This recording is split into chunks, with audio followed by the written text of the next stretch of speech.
Hello friends, ഞാൻ സുരേഷ് മാത്യു. ഞാൻ tourism ലൈസൻസുകൾ അതുപോലെ തന്നെ MSME സെക്ടറിലെ ലൈസൻസസ്, ലീഗൽ കോംപ്ലയൻസസ് ഇതെല്ലാം കൈകാര്യം ചെയ്തൊരു വക്കീലാണ്.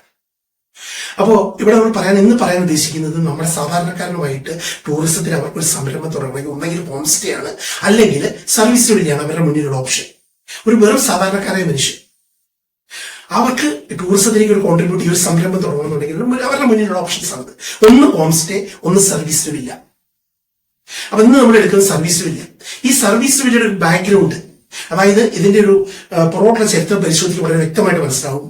ഇന്ത്യ ഗവൺമെന്റ് ടൂറിസം ഇന്ത്യയിലെ ടൂറിസം രംഗത്ത് വരുത്തേണ്ട കാര്യങ്ങളെ പറ്റിയുള്ള കരട് രൂപരേഖ കൊടുത്തപ്പോ ബെഡ് ആൻഡ് ബ്രേക്ക്ഫാസ്റ്റ് എന്ന് പറയുന്ന ഒരു കാറ്റഗറി ആഡ് ചെയ്തു. അതായത് ഒഴിഞ്ഞു കിടക്കുന്ന വീടുകൾ നമുക്ക് മൂടി പിടിപ്പിച്ച് ആളുകൾക്ക് ഒരു വരുമാന മാർഗവും ഒപ്പം വരുന്ന ഗസ്റ്റുകൾക്ക് ഒരു ചെറിയ തുകയിൽ എന്ന് വെച്ച് കഴിഞ്ഞാൽ റിസോർട്ടിൻ്റെതായുള്ള എല്ലാ ആഡംബരങ്ങളില്ല, ഒരു മീഡിയം മുക്കാഭാവം ആഡംബരത്തോടു കൂടിയ എന്നാൽ വൃത്തിയും വെടുപ്പും ഉള്ള അക്കോമഡേഷൻ കിട്ടും. അതിന് വേണ്ടിയിട്ട് സെൻട്രൽ ഗവൺമെന്റ് ഇറക്കിയ സംവിധാനമാണ് ബെഡ് ആൻഡ് ബ്രേക്ക്ഫാസ്റ്റ്. ആ ബെഡ് ആൻഡ് ബ്രേക്ക്ഫാസ്റ്റ് ആണ് ഇവിടെ സർവീസ് എന്ന പേരിൽ കേരള ടൂറിസം അവതരിപ്പിച്ചിട്ടുള്ളത്. അപ്പൊ അത് കൂട്ടിച്ചേർന്ന സംഭവങ്ങളാണ് ഈ പ്രശ്നം മുഴുവൻ. നമ്മൾ മനസ്സിലാക്കേണ്ടത് സാധാരണക്കാരൻ പൈസയ്ക്ക് അതുപോലെ ബുദ്ധിമുട്ടുന്ന ഒരു അവസ്ഥയാണ്. അങ്ങനെ ഇരിക്കുന്ന അവസ്ഥയിൽ എനിക്കൊരു വീട് ഒഴിഞ്ഞു കിടക്കുന്നുണ്ട്. ഞാൻ വലിയൊരു സാമ്പത്തികമുള്ള ആളായിട്ടല്ല ഈ വീട് ഒഴിഞ്ഞു വരുന്നത്. ചിലപ്പോൾ ഞാൻ 2 മുറിയുടെ വീട്ടിലായിരിക്കും താമസിച്ചിരുന്നത്. മക്കൾ 3-4 കുട്ടികളുണ്ടാവും, അല്ലെങ്കിൽ കുട്ടികൾ സ്കൂളിൽ പോകുന്ന കാര്യം, അല്ലെങ്കിൽ എനിക്ക് കുറച്ച് സാമ്പത്തികം വന്നു, ഞാനൊരു വീട് കൊടുക്കും. അപ്പൊ ഈ വീട് വെക്കണ്ടേ, വെറുതെ കിടക്കാം.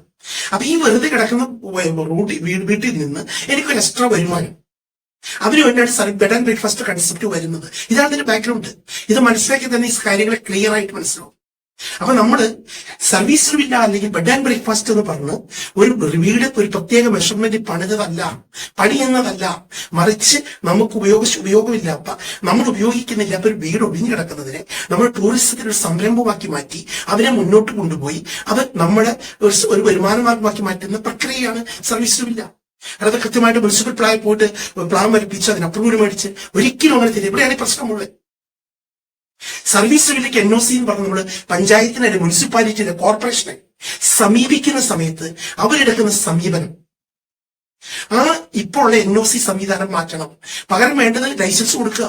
ഒരു 1 ഇയർ ലിബറൽ ലൈസൻസ് ഈ കാര്യങ്ങൾ നടത്താൻ ഒരു ലൈസൻസ് കൊടുക്കുക. നമുക്ക് ഏറ്റവും കുറവ് നമ്മുടെ സംരംഭകനെ പ്രോത്സാഹിപ്പിക്കുക. അവന്റെ ഓരോ കൊച്ചു കൊച്ചു കാര്യങ്ങളിലേക്ക് ഇടപെട്ട് അവന്റെ സംരംഭം മുടക്കിക്കാതിരിക്കുക. ഇവിടെ ഏതെങ്കിലും ടൂറിസ്റ്റ് വീട് ഇടിഞ്ഞ് വീണ് മരിച്ചതായിട്ട് നിങ്ങൾ ആരെങ്കിലും കേട്ടിട്ടുണ്ടോ? അതുകൊണ്ട് നമ്മുടെ അമിതമായ ഒരു പ്രാധാന്യം ഡിസബിലിറ്റി ആളുകൾക്ക് കൊടുക്കണം. ഡിസബിലിറ്റി ഫ്രണ്ട്ലി ടോയ്ലറ്റ്, ഡിസേബിൾ ആയിട്ടുള്ള ആളുകൾക്ക് പോകാൻ വേണ്ടിയിട്ട് റാമ്പ്, ഇതെല്ലാം കൂടെ നമ്മുടെ പ്രശ്നം. ഈ നാട്ടിൽ എത്ര ഡിസേബിൾ ആയിട്ടുണ്ട്? ഇപ്പൊ ഞാനൊരു റിസോർട്ട് എടുത്ത ഒരു സ്ഥാപനം നടത്തുന്ന വ്യക്തിയാണ്. ഞാൻ ഡിസേബിൾ ആയിട്ടുള്ള ആളുകളെ ഉദ്ദേശിക്കുന്നില്ല. എന്താണ് കാര്യം? ഇപ്പൊ പെറ്റുമായിട്ട് എന്തോരം ആളുകൾ വരുന്നുണ്ട്. എന്റെ ഡിസ്ക്രിപ്ഷനിലേത് അതിനുള്ള ഹോട്ടലുകൾ അപ്പൊ കൊടുക്കുന്ന സമയത്ത് അതെന്തെങ്കിലും ആയിക്കോട്ടെ, അതിനെ നമ്മൾ തെറ്റുന്നില്ല എല്ലാവർക്കും. പക്ഷെ അതൊരു റാമ്പ് വെക്കുന്ന കാര്യമാണിത്. ഒരു ഇരുമ്പ് കോണി നമ്മുടെ ഫ്ലോറുമായിട്ട് ബന്ധിപ്പിച്ച് അതൊരു മഹാസംഭവമാക്കി മാറ്റുന്ന എന്തിനാണ്? അതിന്റെ മെഷർമെന്റ് ഉള്ള കാര്യങ്ങൾ വ്യക്തമാക്കുക. ഒരു സംരംഭകൻ, ഒരു പഞ്ചായത്തിൽ, ഒരു കോർപ്പറേഷൻ അല്ലെങ്കിൽ ഒരു മുനിസിപ്പാലിറ്റി ചെല്ലുമ്പോൾ അവരെ ആദരിക്കുക, ബഹുമാനിക്കുക, അവന്റെ പ്രശ്നം എന്താണെന്ന് മനസ്സിലാക്കുക, അവരെ സഹായിക്കുക. അവിടെ നമ്മൾ ബുക്കിൽ എഴുതി വെച്ചിരിക്കുന്ന ലോഡ്ജിന്റെയോ റിസോർട്ടിന്റെയോ നിയമം അല്ല അടിച്ചേൽപ്പിക്കേണ്ടത്. കാരണം പഴയ വീടാണ് നമ്മൾ കൺവെർട്ട് ചെയ്യുന്നത്.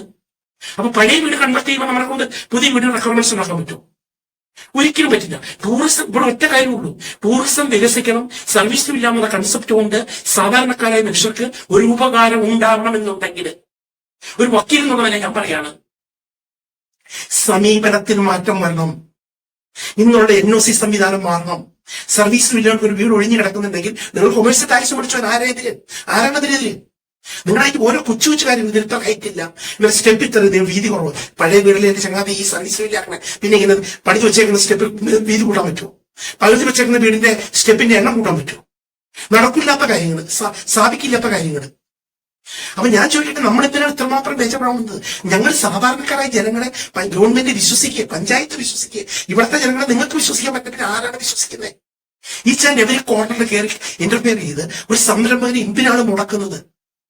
അത് നമ്മൾ പറയുന്നത് ഭയങ്കരമായിട്ട് അഭിമാനിക്കാറുണ്ട്. നമ്മൾ 3 ട്രില്യൺ 4 ട്രില്യൺ ഈ കൊച്ചു കൊച്ചു വ്യവസായ സംരംഭങ്ങളാണ് ഈ ട്രില്യൺ ഉണ്ടാക്കുന്നത് എക്കണോമി. അപ്പൊ സ്വാഭാവികമായിട്ടും ഇന്നുള്ള NOC സംവിധാനം അത് ലിബറലൈസ് ചെയ്യാം. വെറും ലൈസൻസ് മാത്രമാക്കി മാറ്റുക, പഞ്ചായത്തിലേക്ക്. പിന്നെ ഒരു മിനിമം റിക്വയർമെന്റ്സ് വെക്കുക. എന്നിട്ട് ആളുകൾക്ക് ലൈസൻസ് അവർ നടത്തട്ടെ, അവർക്ക് വരുമാനം വരട്ടെ. ഇനി തദ്ദേശ സ്വയംഭരണ സ്ഥാപനങ്ങൾക്ക് കൂടുതൽ ടാക്സോ നീതി വേണമെങ്കിൽ അത് മേടിച്ചോട്ടെ. പക്ഷെ ദൈനംദിന കാര്യങ്ങളിലേക്ക് ഇതിലേക്ക് ഇടപെടുന്നതാണ് ബുദ്ധിമുട്ട്. ഇത് അന്വേഷിക്കുന്ന ഒരാളെ ഓരോരുത്തർ മനസ്സിലാക്കുക. നിങ്ങൾ ഇത് കഴിഞ്ഞ റിട്ടയർമെന്റ് കഴിയുമ്പോൾ നിങ്ങൾക്കും ഇതേപോലെ സംരംഭം തുടരണ്ടേ? അപ്പൊ ഈ കാര്യം മനസ്സിലെടുത്ത് ഒരു പൊതുവായ ഒരു സമീപനം ഇപ്പോൾ ഉള്ള സർവീസ് വില്ലയുടെ NOC സംവിധാനം മാറ്റിയിട്ട് ഒരു ലിബറൽ ആയിട്ടുള്ള ഒരു സംവിധാനം ഉണ്ടാക്കണം.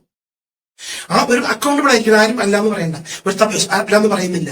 തദ്ദേശ സ്വയംഭരണ സ്ഥാപനങ്ങൾ അറിഞ്ഞിരിക്കുന്ന ഒരു സ്ഥാപനം നടത്തുന്നത്, അതിലൊന്നും ഒരു തെറ്റുമില്ല. അവര് ലോകത്തുള്ള എല്ലാവരെയും കൂട്ടിക്കുറച്ച് ഈ സംരംഭം നാട് വിട്ടോടുന്ന ഒരു അവസ്ഥ സംജാതമാക്കുന്നിടത്താണ് ഈ പരാജയം.